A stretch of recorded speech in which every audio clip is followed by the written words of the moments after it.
il senso di questo progetto Parole del Tempo, nato con l'antologia Risentimento nel 2019. La cosa che vorrei dire io che questo è un progetto appunto bilingue, perché in contemporanea sono usciti 2 volumi, uno in lingua italiana e uno in lingua tedesca, di Risentimento, ma anche di Indifferenza. Eccoli qui: Indifferenza, in lingua tedesca Gleichgültigkeit, curato da Anna Rottensteiner. Questi 2 volumi il prossimo anno saranno tradotti ognuno nella lingua dell'altro, quindi i 5 autori in lingua italiana, così come abbiamo fatto per il volume Risentimento, saranno tradotti in lingua tedesca e i volumi in lingua tedesca saranno tradotti in lingua italiana. Il progetto della casa editrice Alphabeta Verlag è infatti coedizione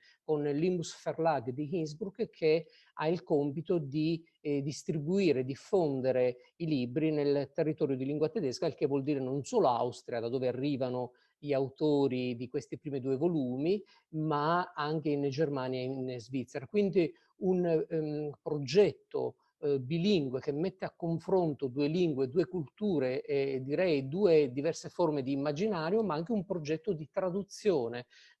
Con Risentimento sono stati coinvolti ben 10 traduttori, un traduttore o una traduttrice per ciascun racconto. Quindi certo io sono di parte, ma non posso che elogiare il coraggio di questa casa editrice di periferia. Mi viene in mente molti anni fa, quando esordì Alessandro Banda, uno degli autori, tra l'altro meranese, uno degli autori di Risentimento, uscì su Repubblica una recensione di Pietro Citati che sottolineava come talvolta proprio dalle periferie arrivino le novità. Ecco, questa è una sfida ovviamente per me molto, molto coraggiosa di un editore che vive in un territorio bilingue, l'Alto Adige-Südtirol, e che ha fatto dalla sua fondazione del confronto e della traduzione, dell'incontro fra le 2 lingue, diciamo, la sua ragione culturale. Giacomo Sartori, Dimenticando l'alito di Trenino Elettrico. Quando si è vissuti tanto tempo assieme, ci sono moltissime cose da dimenticare. Bisogna dimenticare i piedi, con i loro vezzi da piedi timidi, ma anche fieri e insomma struggenti. Erano piedi che amavano il contatto con il cemento e i pavimenti freschi, che adoravano il sud e l'estate.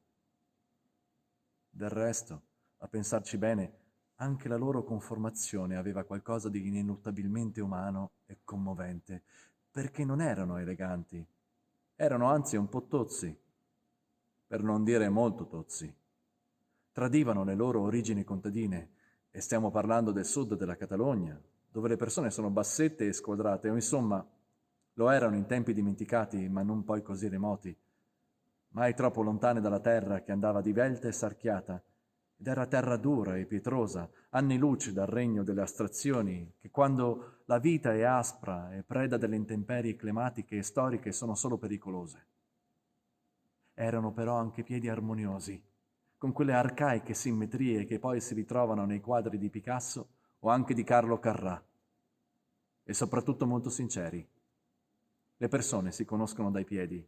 Nella mia vita non ho mai incontrato dei piedi che sapessero mentire. I piedi non sono come le facce, non sanno cos'è la scaltrezza. Ci si può fidare a occhi chiusi di quello che raccontano.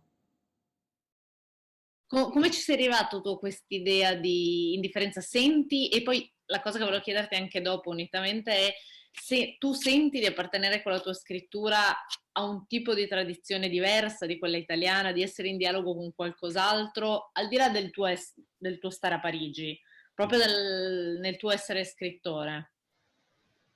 È una domanda complicata perché io mi sento veramente figlio della narrativa italiana, perché scrivere in una lingua e essere in una tradizione, no? Quindi sono scrittori che amo moltissimo però, però nello stesso tempo sono cresciuto a Trento, nel Sud Tirolo italiano, che come forse anche come certa Lombardia è legata anche al nord, no? C'è un qualche cosa di protestante, come certe valli alpine, no? Dove sappiamo che sono state delle repressioni cruente del protestantesimo, no? Però che i cattolici hanno vinto, però c'era questa spinta verso, e mi sento vicinissimo a certi pensieri austriaci, in primo luogo a Thomas Bernhard, che affiora spesso, soprattutto nei racconti, anche qua c'è un po' di gusto di Thomas Bernhard, no?